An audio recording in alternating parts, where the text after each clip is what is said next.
So I talked earlier about observation, and I talked about asparagus, the plant that I wanted to, where I wanted to plant some asparagus and observe where it would actually grow. So I thought around, and then I decided where to put it. And that gets to this next topic that I want to talk about here, which is called relative location. The location of where you put things in your design is very important. This is particularly important for trees, because trees, once you put them in, you really can't move them. Most everything else you could probably move, although obviously if it's a large structure you don't want to do that. But trees not, smaller plants you could. So in regards to the asparagus, I didn't want to take up a lot of space in my yard. So I just thought about, okay, where could I put this asparagus bed that would take up minimal space and yet give me a good crop and not really intrude on the rest of my yard by requiring me to create a whole new garden bed. So I thought, you know what, a circle would give me the largest linear length of asparagus bed based on the circumference of the circle. And if I put it around a tree, apparently it grows well by around under a tree, because it certainly did in this other location that I showed in the section on observation. So I looked at this particular cherry tree here, and this cherry tree that in the middle of my asparagus bed here was here when we bought the place, and I trimmed it up, and it's the only tree in the yard where I actually took and trimmed the lower branches way up, because I wanted to get plenty of sun, but at the same time this was a useful place to put the asparagus bed. So I planted this asparagus bed. Basically I just took a post hole digger and I dug holes, which is not what they normally do. Normally you're supposed to dig a trench and it's a lot of work, and I just dug post holes and I put the asparagus plants, which look, when you buy them, the crowns, they look a lot like a octopus, and you just stick them in there and you keep putting dirt on them until they're up to the top, and then after that you just need to keep it weeded. But as you can see, this asparagus bed is doing quite well. Again, it gets pretty tall. So a lot of people don't understand that this is actually asparagus. They're accustomed to asparagus that comes in the store, and it's just a little thing like this. But in reality, that's what these were when they first sprouted. If you don't pick the asparagus, it ends up like this. This is a very healthy asparagus because it's like 7 feet tall. Yeah. But you have to let them go to leaf out like this, because the leaves are what they require to use for photosynthesis to replenish the roots, and the roots must be replenished in order for the next season.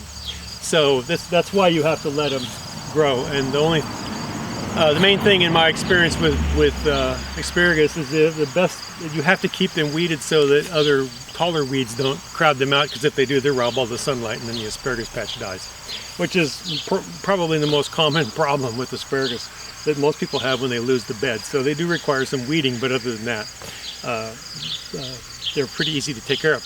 Anyway, in the permaculture design, this is what I did: a circular bed, and then ended up with actually them going to seed. All these little green balls or seeds, they're going to turn red, and I have them actually sprouting all over my yard because the birds eat them and then they spread them all over the place. And sometimes I give them away to people who want to raise some asparagus. Anyway, they've kind of planted a bunch of seed in the middle of the circle, so at some point over time I'm going to end up probably with a circle that's completely filled with asparagus. But I did this because I observed that it worked, and I think you can see that it works very well. So getting back to the concept of observation, you got to look at what works in your environment. Here in northern Illinois, we can easily raise asparagus. So like I mentioned, this is we're talking middle of August, so it's nice and tall. Come out here in May when I'm picking everything in June, and it's completely clean in here until I let them grow.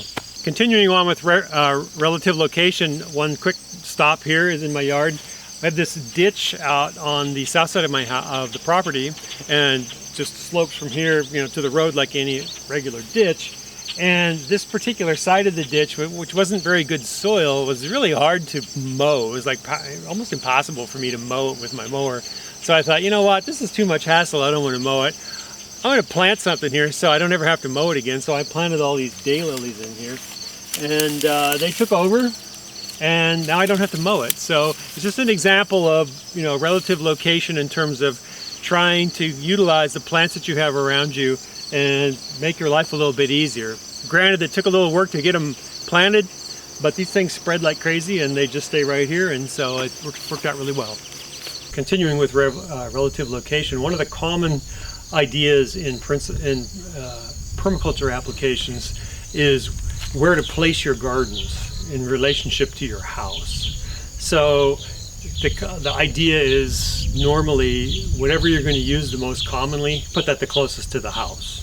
And once you start raising fresh herbs, it becomes pretty clear that one of the things I would use frequently when I'm cooking would be fresh herbs. So ideally you put your herb garden next to the house. So that's what I have here. This is on the north side of the house actually. And actually it's really my wife's herb, or my wife Gia's herb garden. But we have some sage here, we've got some licorice, basil, parsley, lavender, there's some chives in here. Anyway, the point is it's a very handy place. You come out, you need some. We've got some thyme and some oregano and all these kinds of things in here. So it's just another aspect of relative location, putting the applications in a location that is convenient for you. Okay, so more ideas on relative location. In my experience, the placement of trees around the house is very important. And one of the, well, there's various reasons for that, but the main reasons really from a permaculture perspective have to do with maximizing and minimizing or dealing with energy, specifically either wind or sunlight. So typically you'll see, for example, in this type of design, you'd see a evergreen type tree like on the side of the house where the predominant winter wind would be. So around here, that would be on the northwest side of the house. But I wanted to talk about now, since it's August, I'm not worried about that, although I do have an evergreen spruce tree on the northwest side of the house. I wanted to talk about the shade trees as well, because they have a useful purpose for sunlight, not so much for the wind. So this time of year, the heat can be pretty hot, obviously, in August, July. So what I did was I planted trees here. This is the west side of the house, this big oak tree here, this red oak, I think. So as you can see here, it shades the house. It's about 6:45 in the evening on middle of August. So as you can see here, it's shading most of the house. Now, it'd be nicer, I suppose, if this tree was either taller or a little closer to the house, because it would provide even more shade in the earlier part of the later part of the afternoon, early part of the evening. On the other side of the house, on the east side of the house, we have a line of trees covering the entire side of the house, and it keeps all deciduous trees that drop their leaves in the winter. So towards the fall and in the spring, when I want to get some heat to the house, then I get it, because the leaves have dropped, especially in the springtime, early spring. But in the summer I don't want that, so we got leaves up on the trees, and that's going to block a lot of the sunlight and keeps the house from getting quite so hot. So this is just another relative location concept. I'm going to talk about one more yet.